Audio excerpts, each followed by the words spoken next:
ಪತಿಯಿಂದಲೇ doctor Krithika Reddy murder ಕೇಸ್ಗೆ ಸಂಬಂಧಪಟ್ಟಂತೆ ಮಾರತಹಳ್ಳಿ ಪೊಲೀಸರು ತನಿಖೆಯನ್ನು ತೀವ್ರಗೊಳಿಸಿದ್ದಾರೆ. ನಿನ್ನೆ ರಾತ್ರಿ ಮತ್ತೆ ಕೃತಿಕಾ ತಂದೆ ಮುನಿರೆಡ್ಡಿ ಅವರನ್ನ ವಿಚಾರಣೆ ಮಾಡಿದ್ದಾರೆ.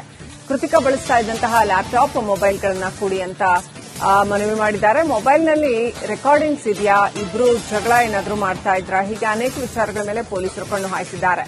ಅಲ್ಲಿ ಮನೆಯಲ್ಲಿನ ಸಿಸಿ ಕ್ಯಾಮೆರಾವನ್ನ ಕೂಡ ಪರಿಶೀಲನೆಗೆ ಪೊಲೀಸರು ತಯಾರಿ ನಡೆಸಿದ್ದಾರೆ. ಕೃತಿಕಾ ರೆಡ್ಡಿ ಸ್ನೇಹಿತರನ್ನು ಕೂಡ ವಿಚಾರಣೆ ಮಾಡೋದಕ್ಕೆ ಚಿಂತನೆ ನಡೆಸಿದ್ದಾರೆ ಅಂತ ಹೇಳಲಾಗಿದೆ. ಅಸಹಜ ಸಾವು ಅಂತ ಇದ್ದಂತಹ ವಿಚಾರ ಪೋಸ್ಟ್ ಮಾರ್ಟಂ ರಿಪೋರ್ಟ್ ಬಂದ ಮೇಲೆ ಇದು ಅಸಹಜ ಸಾವಲ್ಲ, ಕೊಲೆ ಅನ್ನೋದು ತಿಳಿದು ಬರ್ತಾ ಇದೆ. ಅನಸ್ತೇಷಿಯಾ ಹೆಚ್ಚಾಗಿ ಕೊಟ್ಟಿರೋದ್ರಿಂದ ನಡೆದಿರತಕ್ಕಂತಹ ಸಾವು ಅನ್ನುವಂಥದ್ದು. ಸೊ ಹಾಗಾಗಿ ಪೊಲೀಸರು ಇದೀಗ ಆಳವಾದ ತನಿಖೆ ನಡೆಸೋದಕ್ಕೆ ಮುಂದಾಗಿದ್ದಾರೆ.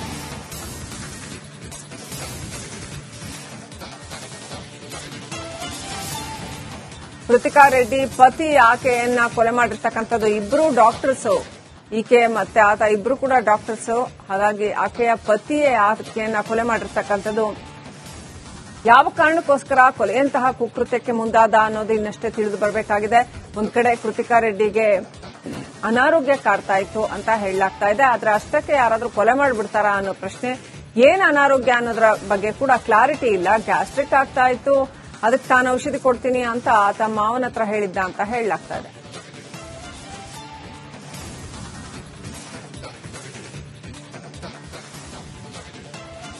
ಈ ಕೇಸ್ನಲ್ಲಿ ಪೊಲೀಸರು ತೀವ್ರ ವಿಚಾರಣೆಯನ್ನ ನಡೆಸ್ತಾ ಇದ್ದಾರೆ. ಆಕೆಯ ಮೊಬೈಲ್, ಲ್ಯಾಪ್ಟಾಪ್ ಅನ್ನ ಪಡೆದು ವಿಚಾರಣೆ ನಡೆಸ್ತಾ ಇದ್ದಾರೆ. ಕೋಟಿ ಕೋಟಿ ಖರ್ಚು ಮಾಡಿ ಈ ಕೃತಿಕಾ ಮದುವೆ ಮಾಡಿದ್ರು ಅವ್ರ ತಂದೆ. ಅವರ ಪ್ರೀ ವೆಡ್ಡಿಂಗ್ ಶೂಟ್ ನೋಡಿದ್ರೆ ಕಾಶ್ಮೀರದಲ್ಲಿ ಆಗಿರ್ತಕ್ಕಂಥದ್ದು ಪ್ರೀ ವೆಡ್ಡಿಂಗ್ ಶೂಟ್, ಯಾವುದೋ ಬಾಲಿವುಡ್ ಸಿನಿಮಾದ ಪ್ರೀ ವೆಡ್ಡಿಂಗ್ ಶೂಟ್ ರೀತಿಯಲ್ಲಿ ಇದೆ. ಕೋಟ್ಯಂತರ ರೂಪಾಯಿ ಖರ್ಚು ಮಾಡಿ ಮದುವೆ ಮಾಡಿದ್ದಾರೆ. ಕೊಲೆ ಇದು ಅನ್ನುವಂಥದ್ದು ಇದೀಗ ಎಫ್ಎಸ್ಎಲ್ ರಿಪೋರ್ಟ್ ಇಂದ ಗೊತ್ತಾಯಿತು ಅಂತ ಡಾಕ್ಟರ್ ಕೃತಿಕಾ ರೆಡ್ಡಿ ತಂದೆ ಮುನಿರೆಡ್ಡಿ ಹೇಳಿಕೆ ಕೊಟ್ಟಿದ್ದಾರೆ. ಯಾಕೆ ಇಂಥ ಒಂದು ದುರ್ಘಟನೆ ನಡೀತು, ಇನ್ನಷ್ಟು ಡೀಟೇಲ್ಸ್ ಗೊತ್ತಾಗಬೇಕಾಗಿದೆ.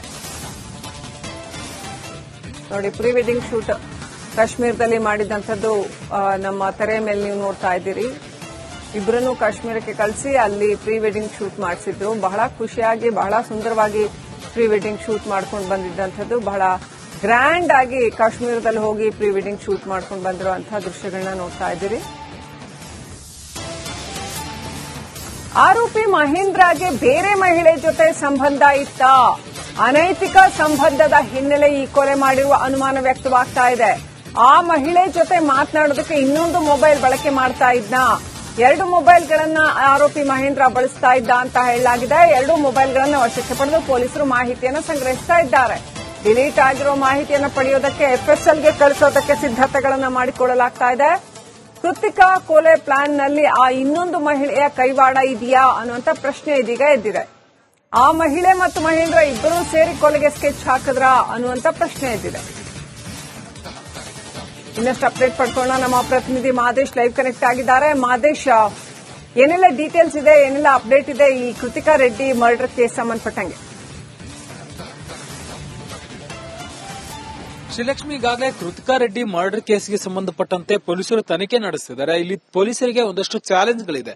ಯಾಕಂದ್ರೆ ಕೊಲೆ ಪ್ರಕರಣ ಆದ ಮೇಲೆ 6 ತಿಂಗಳ ನಂತರ ಈ ಒಂದು ವಿಚಾರ ಗೊತ್ತಾಗಿದೆ. ಅಂದ್ರೆ ಪ್ರಾಥಮಿಕ ಹಂತವಾಗಿ ಒಂದು ಪ್ರಕರಣವನ್ನ ಅನ್ಯಾಚುರಲ್ ಡೆತ್ ಅಂತ ಹೇಳಿ ಪ್ರಕರಣವನ್ನ ದಾಖಲಿಸಿಕೊಂಡು ಪೊಲೀಸರು ತನಿಖೆಯನ್ನ ಮಾಡ್ತಿದ್ರು. ಆ ಒಂದು ಸಂದರ್ಭದಲ್ಲಿ ಅಂಟಿಲ್ ಎಫ್ಎಸ್ಎಲ್ ರಿಪೋರ್ಟ್ ಬರೋವರೆಗೂ ಕೂಡ ಇದೊಂದು ಕೊಲೆ ಅನ್ನುವಂಥದ್ದು ಪೊಲೀಸರಿಗೆ ಗೊತ್ತಾಗಿರಲಿಲ್ಲ. ಯಾವಾಗ ಎಫ್ಎಸ್ಎಲ್ ರಿಪೋರ್ಟ್ ನಲ್ಲಿ ಅನೆಸ್ಥೇಸಿಯಾ ಓವರ್ ಡೋಸ್ ಆಗಿ ಆಕೆ ಸಾವನ್ನಪ್ಪಿದ್ದಾಳೆ ಅನ್ನುವಂತಹ ಒಂದು ರಿಪೋರ್ಟ್ ಬರುತ್ತೆ, ಕೂಡಲೇ ಕೊಲೆ ಪ್ರಕರಣವಾಗಿ ಮಾರ್ಪಾಡು ಮಾಡಿಕೊಂಡು ಮಾರತಹಳ್ಳಿ ಪೊಲೀಸರು ತನಿಖೆಯನ್ನ ನಡೆಸಿದ್ದಾರೆ. ತನಿಖೆ ವೇಳೆ ಈಗಾಗಲೇ ಸಾಕಷ್ಟು ವಿಚಾರಗಳಂತೂ ಪತ್ತೆಯಾಗಿದೆ. ಇಲ್ಲಿ ಮೇಲ್ನೋಟಕ್ಕೆ ಆಕೆಗೆ ಹುಷಾರಿಲ್ಲ ಅಂತೇಳಿ, ಅಂದ್ರೆ ಡಾಕ್ಟರ್ ಮಹೇಂದ್ರ ರೆಡ್ಡಿ ತನ್ನ ಪತ್ನಿ ಕೃತಿಕಾ ರೆಡ್ಡಿಗೆ ಆಕೆ ಅನಾರೋಗ್ಯದಿಂದ ಬಳಲುತ್ತಿದ್ದಂತ ವಿಚಾರ ಈಗಾಗಲೇ ಗೊತ್ತಾಗಿತ್ತು. ಆಕೆಗೆ ಅನಾರೋಗ್ಯ ಇರುವಂತಹ ಕಾರಣದಿಂದಾಗಿ ಆಕೆ ತನ್ನ ತವರು ಮನೆಗೆ ಹೋಗಿರ್ತಾಳೆ. ಅಲ್ಲಿಗೆ ಹೋಗಿದ್ದಂತ ಆರೋಪಿ ಅಲ್ಲಿ ಆಕೆಗೆ ಒಂದು ಗ್ಲೂಕೋಸ್ ನಲ್ಲಿ ಓವರ್ ಡೋಸ್ ಅನ್ನ ಕೊಟ್ಟಿದ್ದ ಅನ್ನುವಂತ ವಿಚಾರ ಆಕೆಯ ತಂದೆ ಆರೋಪ ಮಾಡುವಂತ ಕೆಲಸವನ್ನು ಮಾಡಿದ್ರು. ಆ ಒಂದು ವಿಚಾರ ಈಗಾಗಲೇ ಎಫ್ಎಸ್ಎಲ್ ರಿಪೋರ್ಟ್ ನಲ್ಲಿ ಗೊತ್ತಾಗಿರೋದ್ರಿಂದ ಆತ ಕೊಲೆ ಮಾಡಿದ್ದಾನೆ ಅನ್ನುವಂತ ಆರೋಪದಡಿ ಆತನನ್ನ ಬಂಧಿಸಿ ಈಗ ತೀವ್ರ ತನಿಖೆ ಮಾಡುವಂತ ಕೆಲಸವನ್ನು ಮಾಡ್ತಿದ್ದಾರೆ. ಯಾವೊಂದು ಕಾರಣಕ್ಕೆ ಈತ ಕೊಲೆ ಮಾಡಲಾಗಿದೆ ಅನ್ನುವಂತ ಒಂದು ಮೋಟಿವೇಶನ್ ಏನು ಈ ಒಂದು ಕೊಲೆಗೆ ಅನ್ನುವಂತ ತನಿಖೆಯನ್ನ ಪೊಲೀಸರು ಮಾಡುವಂತ ಕೆಲಸವನ್ನು ಮಾಡ್ತಿದ್ದಾರೆ. ಪ್ರಾಥಮಿಕ ಹಂತವಾಗಿ ಆಕೆಗೆ ಅನಾರೋಗ್ಯ ಇತ್ತಲ್ಲ, ಆ ಒಂದು ವಿಚಾರದ ಬಗ್ಗೆ ಈತನಿಗೆ ಹೇಳದೆಯೇ ಮದುವೆ ಮಾಡಿದ್ರು ಅನ್ನುವಂತ ಒಂದು ವಿಚಾರ ಆಗಿದ್ರೆ, ಜೊತೆಗೆ ಮದುವೆ ಆದ್ಮೇಲೂ ಕೂಡ ಸುಮಾರು ತಿಂಗಳುಗಳಿಂದಲೂ ಕೂಡ ಅವ್ರೇನಿದ್ರು ಆಕೆ ಮನೆಯಲ್ಲಿ ಇದ್ದಂತ ಸಂದರ್ಭದಲ್ಲಿ ಆಕೆಗೆ ಪದೇ ಪದೇ ವಾಮಿಟ್ ಆಗಿರೋದಾಗಿರ್ಬೋದು, ಗ್ಯಾಸ್ಟ್ರಿಕ್ ಸಮಸ್ಯೆಗಳಾಗಿರ್ಬೋದು, ಈ ರೀತಿಯಾದಂತಹ ಒಂದಷ್ಟು ಸಮಸ್ಯೆಗಳನ್ನ ಅಂದ್ರೆ ಕಂಪ್ಲೀಟ್ ಆಗಿ ಅನಾರೋಗ್ಯದ ಸಮಸ್ಯೆಯನ್ನ ಆಕೆ ಎದುರಿಸಿದ್ಲಲ್ಲ, ಆ ಒಂದು ವಿಚಾರವಾಗಿ ಆತ ಬೇಸತ್ತಿದ್ದ, ಅದನ್ನು ತಡೆಯಕ್ಕಾಗದೆ ಆಕೆಯನ್ನ ಕೊಲೆ ಮಾಡಿದ್ದಾನೆ ಅನ್ನುವಂತ ವಿಚಾರ ಒಂದ್ ಕಡೆ ಆದ್ರೆ, ಮತ್ತೊಂದ್ ಕಡೆ ಆತನಿಗೆ ಅನೈತಿಕ ಸಂಬಂಧ ಕೂಡ ಇತ್ತು ಅನ್ನುವಂತ ಶಂಕೆ ಈಗ ಪೊಲೀಸರಿಗೆ ವ್ಯಕ್ತವಾಗಿದೆ. ಆತ ಮತ್ತೊಂದು ಮಹಿಳೆ ಜೊತೆ ಕಾಂಟ್ಯಾಕ್ಟ್ ಇದ್ನಾ ಅನ್ನುವಂತ ಒಂದಷ್ಟು ವಿಚಾರಗಳನ್ನ ಪೊಲೀಸರು ತನಿಖೆ ಮಾಡ್ತಿದ್ದಾರೆ. ಆತ ಬಳಸ್ತಿದ್ದಂತ 2 ಮೊಬೈಲ್ಗಳನ್ನ ಈಗಾಗಲೇ ಪೊಲೀಸರು ಪರಿಶೀಲನೆ ಮಾಡುವಂತ ಕೆಲಸವನ್ನು ಮಾಡ್ತಿದ್ದಾರೆ. 6 ತಿಂಗಳ ನಂತರ ಪೊಲೀಸರು ತನಿಖೆಗೆ ಕೈಗೆತ್ತಿಕೊಂಡಿದ್ದಂತಹ ಹಿನ್ನೆಲೆಯಲ್ಲಿ ಈತ ಸಾಕ್ಷ್ಯ ನಾಶ ಮಾಡಿರುವಂತಹ ಸಾಧ್ಯತೆಗಳಿದೆ. ಅಂದ್ರೆ ಆತ ತನ್ನ ಮೊಬೈಲ್ ನಲ್ಲಿ ಡೇಟಾಗಳನ್ನ ಕ್ಲಿಯರ್ ಮಾಡಿರುವಂತಹ ಸಾಧ್ಯತೆ ಇದೆ. ಹೀಗಾಗಿ ಆತನ 2 ಮೊಬೈಲ್ಗಳನ್ನು ಕೂಡ ಮತ್ತೆ FSLಗೆ ಕಳಿಸುವಂತ ಕೆಲಸವನ್ನ ಪೊಲೀಸರು ಮಾಡ್ತಾರೆ. ಇದರ ಜೊತೆಗೆ ಕೃತಿಕಾ ಬಳಸ್ತಿದ್ದಂತ ಮೊಬೈಲ್ ಆಗಿರಬಹುದು, ಆಕೆಯ ಲ್ಯಾಪ್ಟಾಪ್ ಅನ್ನು ಕೂಡ ಅವರ ಪೋಷಕರ ಮೂಲಕ ಪೊಲೀಸರು ಪಡೆಯುವಂತ ಕೆಲಸವನ್ನು ಮಾಡಿದರೆ, ಅವೆರಡರನ್ನು ಕೂಡ ಪರಿಶೀಲನೆ ಮಾಡ್ತಿದ್ದಾರೆ. ಮತ್ತೆ ಆಕೆ ಅಂದ್ರೆ ಮಹೇಂದ್ರ ರೆಡ್ಡಿ ಹಾಗೂ ಕೃತಿಕಾ ಮಧ್ಯೆ ನಡೆದಿರುವಂತಹ ಒಂದಷ್ಟು ವಾಟ್ಸ್ಆಪ್ ಚಾಟ್ಗಳೇನಿದೆ ಅನ್ನೋದಕ್ಕೆ ಸಂಬಂಧಪಟ್ಟಂತೆ ಕೂಡ ಪೊಲೀಸರು ಮಾಹಿತಿಯನ್ನ ಕಲೆ ಹಾಕುವಂತ ಕೆಲಸವನ್ನು ಮಾಡ್ತಿದ್ದಾರೆ. ಸದ್ಯಕ್ಕೆ 2-3 ಆಯಾಮಗಳಂತೂ ಇದೆ ಇಲ್ಲಿ. ಇದರ ಜೊತೆಗೆ ಆತನಿಗೆ ಒಂದಷ್ಟು ಕ್ರಿಮಿನಲ್ ಬ್ಯಾಕ್ ಗ್ರೌಂಡ್ ಇದೆ ಆತನ ಸಂಬಂಧಿಕರಿಗೆ ಅನ್ನುವಂಥದ್ದು ಕೂಡ ಇಲ್ಲಿ ಗೊತ್ತಾಗ್ತಿದೆ. ಅಂದ್ರೆ ಮಹೇಂದ್ರ ರೆಡ್ಡಿಗೆ ಸೇರಿದವರಿಗೆ ಸಂಬಂಧಪಟ್ಟಂತೆ ಒಂದಷ್ಟು ಕ್ರಿಮಿನಲ್ ಬ್ಯಾಕ್ ಗ್ರೌಂಡ್ ಇದು ಇರುವಂತಹ ವ್ಯಕ್ತಿಗಳ ಕಾಂಟ್ಯಾಕ್ಟ್ ಕೂಡ ಇತ್ತು ಅನ್ನುವಂಥದ್ದು ತನಿಖೆ ವೇಳೆ ಗೊತ್ತಾಗ್ತಿದೆ. ಸೊ ಇಲ್ಲಿ ಸಾಕಷ್ಟು ವಿಚಾರಗಳಲ್ಲಿ ಪೊಲೀಸರು ತನಿಖೆ ಮಾಡುವಂತ ಕೆಲಸವನ್ನು ಮಾಡಬೇಕಾಗಿದೆ. ಸದ್ಯಕ್ಕೆ ಎಲ್ಲವೂ ಕೂಡ ಪ್ರಾಥಮಿಕ ಹಂತದಲ್ಲಿದೆ. ಅಂದ್ರೆ ಮೇಲ್ನೋಟಕ್ಕೆ ಇದು ಕೊಲೆ ಅನ್ನುವಂಥದ್ದು ಗೊತ್ತಾಗಿದೆ, ಆದ್ರೆ ಮೋಟಿವೇಶನ್ ಏನು ಅನ್ನೋದು ಇನ್ನೂ ಕೂಡ ಗೊತ್ತಾಗಿಲ್ಲ. ಜೊತೆಗೆ ಇದರಲ್ಲಿ ಯಾರ್ಯಾರು ಭಾಗಿಯಾಗಿದ್ದಾರೆ ಅನ್ನುವಂಥದ್ದು ಕೂಡ ಇಲ್ಲಿ ಗೊತ್ತಾಗಿಲ್ಲ. ಆ ಒಂದು ವಿಚಾರಕ್ಕೆ ಸಂಬಂಧಪಟ್ಟಂತೆ ಸದ್ಯಕ್ಕೆ ಮಾರತಹಳ್ಳಿ ಪೊಲೀಸರು ತನಿಖೆಯನ್ನ ಮುಂದುವರಿಸಿದ್ದಾರೆ. Srilakshmi, thank you Madesh. ಡೀಟೇಲ್ಸ್ಗಾಗಿ ಪತಿಯಿಂದಲೇ ಡಾಕ್ಟರ್ ಕೃತಿಕಾ ರೆಡ್ಡಿ ಮರ್ಡರ್ ಕೇಸ್ಗೆ ಸಂಬಂಧಪಟ್ಟಂತೆ ಮಾರತಹಳ್ಳಿ ಪೊಲೀಸರು ತನಿಖೆಯನ್ನ ತೀವ್ರಗೊಳಿಸಿದ್ದಾರೆ. ನಿನ್ನೆ ರಾತ್ರಿ ಮತ್ತೆ ಕೃತಿಕಾ ತಂದೆ ಮುನಿರೆಡ್ಡಿ ಅವರನ್ನ ವಿಚಾರಣೆ ಮಾಡಿದ್ದಾರೆ. ಕೃತಿಕಾ ಬಳಸ್ತಾ ಇದ್ದಂತಹ ಲ್ಯಾಪ್ಟಾಪ್, ಮೊಬೈಲ್ಗಳನ್ನ ಕೊಡಿ ಅಂತ ಮನವಿ ಮಾಡಿದ್ದಾರೆ. ಮೊಬೈಲ್ನಲ್ಲಿ ರೆಕಾರ್ಡಿಂಗ್ಸ್ ಇದೆಯಾ, ಇಬ್ರು ಜಗಳ ಏನಾದ್ರೂ ಮಾಡ್ತಾ ಇದ್ರಾ, ಹೀಗೆ ಅನೇಕ ವಿಚಾರಗಳ ಮೇಲೆ ಪೊಲೀಸರು ಕಣ್ಣು ಹಾಯಿಸಿದ್ದಾರೆ. ಅಲ್ಲಿ ಮನೆಯಲ್ಲಿನ ಸಿಸಿ ಕ್ಯಾಮೆರಾವನ್ನ ಕೂಡ ಪರಿಶೀಲನೆಗೆ ಪೊಲೀಸರು ತಯಾರಿ ನಡೆಸಿದ್ದಾರೆ. ಕೃತಿಕಾ ರೆಡ್ಡಿ ಸ್ನೇಹಿತರನ್ನು ಕೂಡ ವಿಚಾರಣೆ ಮಾಡೋದಕ್ಕೆ ಚಿಂತನೆ ನಡೆಸಿದ್ದಾರೆ ಅಂತ ಹೇಳಲಾಗಿದೆ. ಅಸಹಜ ಸಾವು ಅಂತ ಇದ್ದಂತಹ ವಿಚಾರ ಪೋಸ್ಟ್ ಮಾರ್ಟಮ್ ರಿಪೋರ್ಟ್ ಬಂದ ಮೇಲೆ ಇದು ಅಸಹಜ ಸಾವಲ್ಲ, ಕೊಲೆ ಅನ್ನೋದು ತಿಳಿದು ಬರ್ತಾ ಇದೆ. ಅನಸ್ತೇಷಿಯಾ ಹೆಚ್ಚಾಗಿ ಕೊಟ್ಟಿರೋದ್ರಿಂದ ನಡೆದಿರತಕ್ಕಂತಹ ಸಾವು ಅನ್ನುವಂಥದ್ದು. ಸೊ ಹಾಗಾಗಿ ಪೊಲೀಸರು ಇದೀಗ ಆಳವಾದ ತನಿಖೆ ನಡೆಸೋದಕ್ಕೆ ಮುಂದಾಗಿದ್ದಾರೆ.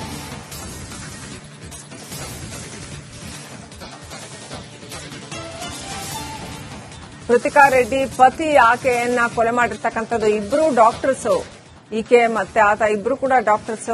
ಹಾಗಾಗಿ ಆಕೆಯ ಪತಿಯೇ ಆಕೆಯನ್ನ ಕೊಲೆ ಮಾಡಿರ್ತಕ್ಕಂಥದ್ದು. ಯಾವ ಕಾರಣಕ್ಕೋಸ್ಕರ ಕೊಲೆಯಂತಹ ಕುಕೃತ್ಯಕ್ಕೆ ಮುಂದಾದ ಅನ್ನೋದು ಇನ್ನಷ್ಟೇ ತಿಳಿದು ಬರಬೇಕಾಗಿದೆ. ಒಂದ್ ಕಡೆ ಕೃತಿಕಾ ರೆಡ್ಡಿಗೆ ಅನಾರೋಗ್ಯ ಕಾಡ್ತಾ ಇತ್ತು ಅಂತ ಹೇಳಲಾಗ್ತಾ ಇದೆ. ಆದ್ರೆ ಅಷ್ಟಕ್ಕೆ ಯಾರಾದ್ರೂ ಕೊಲೆ ಮಾಡಿಬಿಡ್ತಾರಾ ಅನ್ನೋ ಪ್ರಶ್ನೆ. ಏನ್ ಅನಾರೋಗ್ಯ ಅನ್ನೋದ್ರ ಬಗ್ಗೆ ಕೂಡ ಕ್ಲಾರಿಟಿ ಇಲ್ಲ. ಗ್ಯಾಸ್ಟ್ರಿಕ್ ಆಗ್ತಾ ಇತ್ತು, ಅದಕ್ಕೆ ತಾನು ಔಷಧಿ ಕೊಡ್ತೀನಿ ಅಂತ ತಮ್ಮ ಮಾವನ ಹತ್ರ ಹೇಳಿದ್ದ ಅಂತ ಹೇಳಲಾಗ್ತಾ ಇದೆ.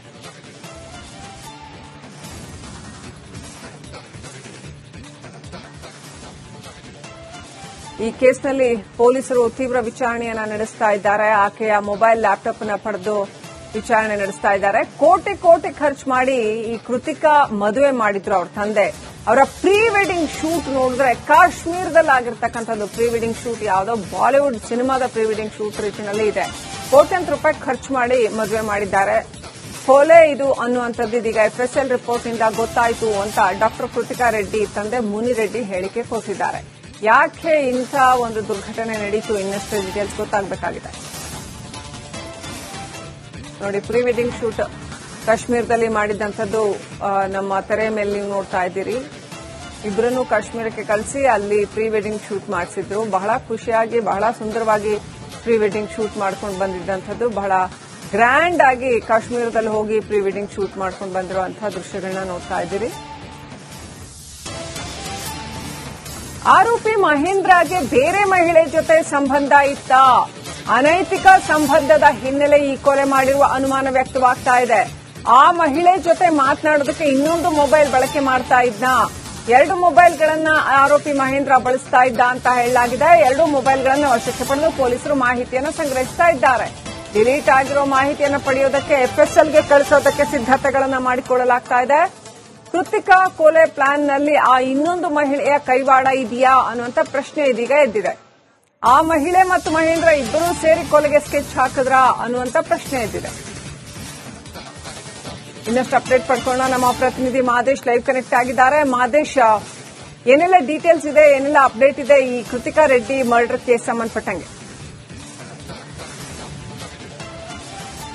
ಶ್ರೀಲಕ್ಷ್ಮಿ, ಈಗಾಗಲೇ ಕೃತಿಕಾ ರೆಡ್ಡಿ ಮರ್ಡರ್ ಕೇಸ್ಗೆ ಸಂಬಂಧಪಟ್ಟಂತೆ ಪೊಲೀಸರು ತನಿಖೆ ನಡೆಸಿದ್ದಾರೆ. ಇಲ್ಲಿ ಪೊಲೀಸರಿಗೆ ಒಂದಷ್ಟು ಚಾಲೆಂಜ್ಗಳಿದೆ.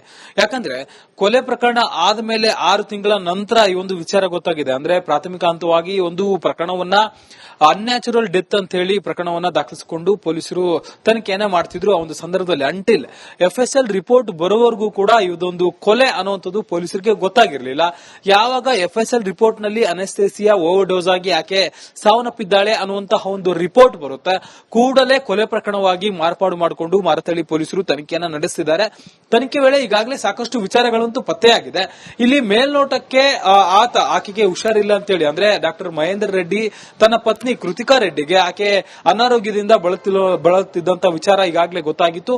ಆಕೆಗೆ ಅನಾರೋಗ್ಯ ಇರುವಂತಹ ಕಾರಣದಿಂದಾಗಿ ಆಕೆ ತನ್ನ ತವರು ಮನೆಗೆ ಹೋಗಿರ್ತಾಳೆ. ಅಲ್ಲಿಗೆ ಹೋಗಿದ್ದಂತ ಆರೋಪಿ ಅಲ್ಲಿ ಆಕೆಗೆ ಒಂದು ಗ್ಲೂಕೋಸ್ ನಲ್ಲಿ ಓವರ್ ಡೋಸ್ ಅನ್ನ ಕೊಟ್ಟಿದ್ದ ಅನ್ನುವಂತ ವಿಚಾರ ಆಕೆಯ ತಂದೆ ಆರೋಪ ಮಾಡುವಂತ ಕೆಲಸವನ್ನು ಮಾಡಿದ್ರು. ಆ ಒಂದು ವಿಚಾರ ಈಗಾಗಲೇ ಎಫ್ಎಸ್ಎಲ್ ರಿಪೋರ್ಟ್ ನಲ್ಲಿ ಗೊತ್ತಾಗಿರೋದ್ರಿಂದ ಆತ ಕೊಲೆ ಮಾಡಿದ್ದಾನೆ ಅನ್ನುವಂತ ಆರೋಪದಡಿ ಆತನನ್ನ ಬಂಧಿಸಿ ಈಗ ತೀವ್ರ ತನಿಖೆ ಮಾಡುವಂತ ಕೆಲಸವನ್ನ ಮಾಡ್ತಿದ್ದಾರೆ. ಯಾವೊಂದು ಕಾರಣಕ್ಕೆ ಈತ ಕೊಲೆ ಮಾಡಲಾಗಿದೆ ಅನ್ನುವಂತ ಒಂದು ಮೋಟಿವೇಶನ್ ಏನು ಈ ಒಂದು ಕೊಲೆಗೆ ಅನ್ನುವಂತ ತನಿಖೆಯನ್ನ ಪೊಲೀಸರು ಮಾಡುವಂತ ಕೆಲಸವನ್ನು ಮಾಡ್ತಿದ್ದಾರೆ. ಪ್ರಾಥಮಿಕ ಹಂತವಾಗಿ ಆಕೆಗೆ ಅನಾರೋಗ್ಯ ಇತ್ತಲ್ಲ, ಆ ಒಂದು ವಿಚಾರದ ಬಗ್ಗೆ ಈತನಿಗೆ ಹೇಳದೆಯೇ ಮದುವೆ ಮಾಡಿದ್ರು ಅನ್ನುವಂತ ಒಂದು ವಿಚಾರ ಆಗಿದ್ರೆ, ಜೊತೆಗೆ ಮದುವೆ ಆದ್ಮೇಲೂ ಕೂಡ ಸುಮಾರು ತಿಂಗಳುಗಳಿಂದಲೂ ಕೂಡ ಅವ್ರೇನಿದ್ರು ಆಕೆ ಮನೆಯಲ್ಲಿ ಇದ್ದಂತ ಸಂದರ್ಭದಲ್ಲಿ ಆಕೆಗೆ ಪದೇ ಪದೇ ವಾಮಿಟ್ ಆಗಿರೋದಾಗಿರ್ಬೋದು, ಗ್ಯಾಸ್ಟ್ರಿಕ್ ಸಮಸ್ಯೆಗಳಾಗಿರ್ಬೋದು, ಈ ರೀತಿಯಾದಂತಹ ಒಂದಷ್ಟು ಸಮಸ್ಯೆಗಳನ್ನ, ಅಂದ್ರೆ ಕಂಪ್ಲೀಟ್ ಆಗಿ ಅನಾರೋಗ್ಯದ ಸಮಸ್ಯೆಯನ್ನ ಆಕೆ ಎದುರಿಸಿದ್ಲಲ್ಲ, ಆ ಒಂದು ವಿಚಾರವಾಗಿ ಆತ ಬೇಸತ್ತಿದ್ದ, ಅದನ್ನು ತಡೆಯಕ್ಕಾಗದೆ ಆಕೆಯನ್ನ ಕೊಲೆ ಮಾಡಿದ್ದಾನೆ ಅನ್ನುವಂತ ವಿಚಾರ ಒಂದ್ ಕಡೆ ಆದ್ರೆ, ಮತ್ತೊಂದ್ ಕಡೆ ಆತನಿಗೆ ಅನೈತಿಕ ಸಂಬಂಧ ಕೂಡ ಇತ್ತು ಅನ್ನುವಂತ ಶಂಕೆ ಈಗ ಪೊಲೀಸರಿಗೆ ವ್ಯಕ್ತವಾಗಿದೆ. ಆತ ಮತ್ತೊಂದು ಮಹಿಳೆ ಜೊತೆ ಕಾಂಟ್ಯಾಕ್ಟ್ ಇದ್ನ ಅನ್ನುವಂತ ಒಂದಷ್ಟು ವಿಚಾರಗಳನ್ನ ಪೊಲೀಸರು ತನಿಖೆ ಮಾಡ್ತಿದ್ದಾರೆ. ಆತ ಬಳಸ್ತಿದ್ದಂತ 2 ಮೊಬೈಲ್ಗಳನ್ನ ಈಗಾಗಲೇ ಪೊಲೀಸರು ಪರಿಶೀಲನೆ ಮಾಡುವಂತ ಕೆಲಸವನ್ನು ಮಾಡ್ತಿದ್ದಾರೆ. 6 ತಿಂಗಳ ನಂತರ ಪೊಲೀಸರು ತನಿಖೆಗೆ ಕೈಗೆತ್ತಿಕೊಂಡಿದ್ದಂತಹ ಹಿನ್ನೆಲೆಯಲ್ಲಿ ಈತ ಸಾಕ್ಷ್ಯ ನಾಶ ಮಾಡಿರುವಂತಹ ಸಾಧ್ಯತೆಗಳಿದೆ. ಅಂದ್ರೆ ಆತ ತನ್ನ ಮೊಬೈಲ್ ನಲ್ಲಿ ಡೇಟಾಗಳನ್ನ ಕ್ಲಿಯರ್ ಮಾಡಿರುವಂತಹ ಸಾಧ್ಯತೆ ಇದೆ. ಹೀಗಾಗಿ ಆತನ 2 ಮೊಬೈಲ್ಗಳನ್ನು ಕೂಡ ಮತ್ತೆ ಎಫ್ಎಸ್ಎಲ್ಗೆ ಕಳಿಸುವಂತ ಕೆಲಸವನ್ನ ಪೊಲೀಸರು ಮಾಡ್ತಾರೆ. ಇದರ ಜೊತೆಗೆ ಕೃತಿಕಾ ಬಳಸ್ತಿದ್ದಂತ ಮೊಬೈಲ್ ಆಗಿರಬಹುದು, ಆಕೆಯ ಲ್ಯಾಪ್ಟಾಪ್ ಅನ್ನು ಕೂಡ ಅವರ ಪೋಷಕರ ಮೂಲಕ ಪೊಲೀಸರು ಪಡೆಯುವಂತ ಕೆಲಸವನ್ನು ಮಾಡಿದರೆ ಅವೆರಡರನ್ನು ಕೂಡ ಪರಿಶೀಲನೆ ಮಾಡ್ತಿದ್ದಾರೆ. ಮತ್ತೆ ಆಕೆ ಅಂದ್ರೆ ಮಹೇಂದ್ರ ರೆಡ್ಡಿ ಹಾಗೂ ಕೃತಿಕಾ ಮಧ್ಯೆ ನಡೆದಿರುವಂತಹ ಒಂದಷ್ಟು ವಾಟ್ಸ್ಆಪ್ ಚಾಟ್ಗಳೇನಿದೆ ಅನ್ನೋದಕ್ಕೆ ಸಂಬಂಧಪಟ್ಟಂತೆ ಕೂಡ ಪೊಲೀಸರು ಮಾಹಿತಿಯನ್ನ ಕಲೆ ಹಾಕುವಂತ ಕೆಲಸವನ್ನು ಮಾಡ್ತಿದ್ದಾರೆ. ಸದ್ಯಕ್ಕೆ 2-3 ಆಯಾಮಗಳಂತೂ ಇದೆ ಇಲ್ಲಿ. ಇದರ ಜೊತೆಗೆ ಆತನಿಗೆ ಒಂದಷ್ಟು ಕ್ರಿಮಿನಲ್ ಬ್ಯಾಕ್ ಗ್ರೌಂಡ್ ಇದೆ ಆತನ ಸಂಬಂಧಿಕರಿಗೆ ಅನ್ನುವಂಥದ್ದು ಕೂಡ ಇಲ್ಲಿ ಗೊತ್ತಾಗ್ತಿದೆ. ಅಂದ್ರೆ ಮಹೇಂದ್ರ ರೆಡ್ಡಿಗೆ ಸೇರಿದವರಿಗೆ ಸಂಬಂಧಪಟ್ಟಂತೆ ಒಂದಷ್ಟು ಕ್ರಿಮಿನಲ್ ಬ್ಯಾಕ್ ಗ್ರೌಂಡ್ ಇರುವಂತಹ ವ್ಯಕ್ತಿಗಳ ಕಾಂಟ್ಯಾಕ್ಟ್ ಕೂಡ ಇತ್ತು ಅನ್ನುವಂಥದ್ದು ತನಿಖೆ ವೇಳೆ ಗೊತ್ತಾಗ್ತಿದೆ. ಸೊ ಇಲ್ಲಿ ಸಾಕಷ್ಟು ವಿಚಾರಗಳಲ್ಲಿ ಪೊಲೀಸರು ತನಿಖೆ ಮಾಡುವಂತ ಕೆಲಸವನ್ನು ಮಾಡಬೇಕಾಗಿದೆ. ಸದ್ಯಕ್ಕೆ ಎಲ್ಲವೂ ಕೂಡ ಪ್ರಾಥಮಿಕ ಹಂತದಲ್ಲಿದೆ. ಅಂದ್ರೆ ಮೇಲ್ನೋಟಕ್ಕೆ ಇದು ಕೊಲೆ ಅನ್ನುವಂಥದ್ದು ಗೊತ್ತಾಗಿದೆ, ಆದ್ರೆ ಮೋಟಿವೇಶನ್ ಏನು ಅನ್ನೋದು ಇನ್ನೂ ಕೂಡ ಗೊತ್ತಾಗಿಲ್ಲ. ಜೊತೆಗೆ ಇದರಲ್ಲಿ ಯಾರ್ಯಾರು ಭಾಗಿಯಾಗಿದ್ದಾರೆ ಅನ್ನುವಂಥದ್ದು ಕೂಡ ಇಲ್ಲಿ ಗೊತ್ತಾಗಿಲ್ಲ. ಆ ಒಂದು ವಿಚಾರಕ್ಕೆ ಸಂಬಂಧಪಟ್ಟಂತೆ ಸದ್ಯಕ್ಕೆ ಮಾರತಹಳ್ಳಿ ಪೊಲೀಸರು ತನಿಖೆಯನ್ನ ಮುಂದುವರಿಸಿದ್ದಾರೆ. Srilakshmi, thank you Madesh ಡೀಟೇಲ್ಸ್ಗಾಗಿ.